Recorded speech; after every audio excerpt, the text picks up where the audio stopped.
Hyundai's Ioniq 5 was a big hit when it first came out, but as good as it was definitely lacking in proper performance and excitement. That was until now, because this is the all-new Hyundai Ioniq 5N. The Ioniq 5N follows in the footsteps of Hyundai's other N cars, representing peak performance in the lineup. Being an N car, it's not got quite the same look as the standard Ioniq 5. It's meaner than before. Though Hyundai says the aesthetic changes are all purposeful, either for aerodynamic or cooling purposes. It's wider and longer than the rest of the range, and its new face comes with active air flaps to help brake cooling. You can have it in matte blue now too. So, what is it packing underneath? Well, power has been increased to 650 PS and 770 Newton meters, thanks to its two electric motors. But that is due to a special mode called N-Grin mode, which essentially gives you 10 seconds of boosted power and torque, which is brilliant for launch control and for overtaking. Once those 10 seconds are used up, the car has a very healthy, sustained amount of power, which is 609 PS and 740 Newton meters. Not bad, eh? 0 to 62 miles an hour takes 3.4 seconds with NGB on and 3.5 with it off, while its top speed is 160 miles an hour. It's packing an 84 kilowatt-hour battery under the floor, so you shouldn't be wanting for range.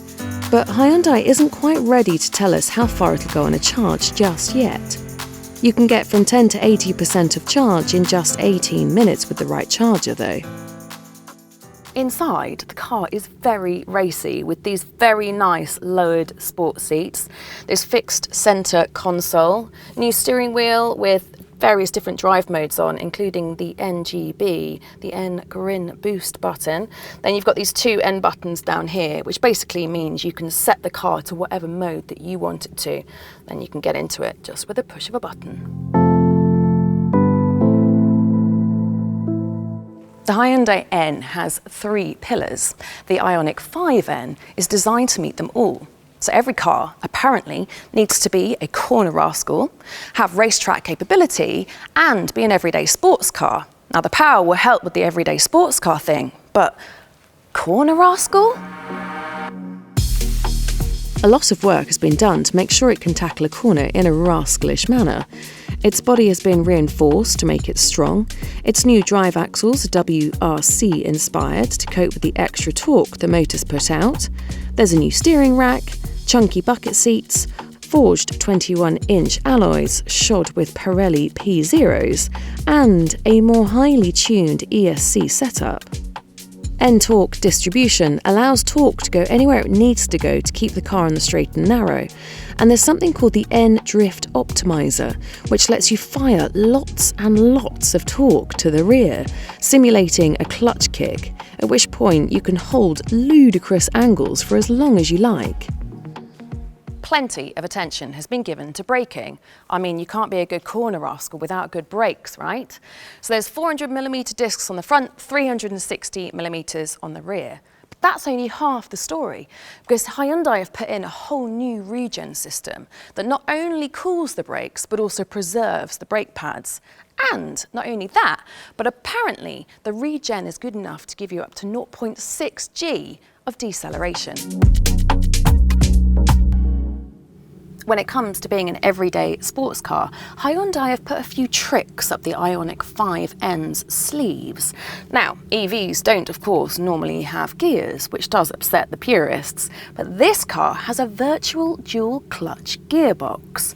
Pull a paddle, and the power will pause and actually simulate a shift, just like you would get in an ICE. Sounds bizarre, but I'm hoping it works.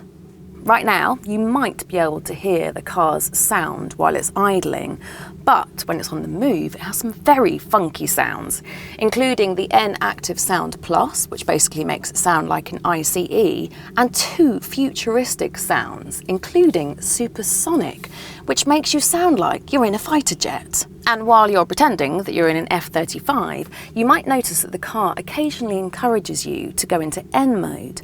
And that's because it's read a sign looking at the road ahead, and if it's wobbly, it's encouraging you to deploy the afterburners. What about its racetrack capability then? The power we know about, but on track you'll want to deploy it with abandon without running out of juice. To that end, there's a beefed up cooling system to ensure the battery doesn't overheat on a run out. Its N race mode, which takes a few button prods to get to, prioritises cooling in its sprint mode to let the car work to its full potential and get the quickest lap times possible. Endurance mode, conversely, will lower your power but let you stay out for longer. Special battery preconditioning optimises battery temperature too. Drag mode will precondition it for a short burst of full whack, and track keeps things cooler for longer stints. And of course, there's launch control, because why wouldn't there be? Of course, suspension is very important in a performance car, especially an electric one, as they are typically heavier. So Hyundai's installed a clever electronically controlled suspension setup in there to adjust stiffness to match your ideal driving situation. Powerful EVs aren't new, but dedicated hot ones that aren't the £2 million hypercar kind of is a new deal. And the Ioniq 5N is Hyundai's first attempt at creating a performance-oriented car using all the old methods, but without any of the nasty emissions. Sounds promising, huh? And we'll let you know how it drives once we're let loose in it.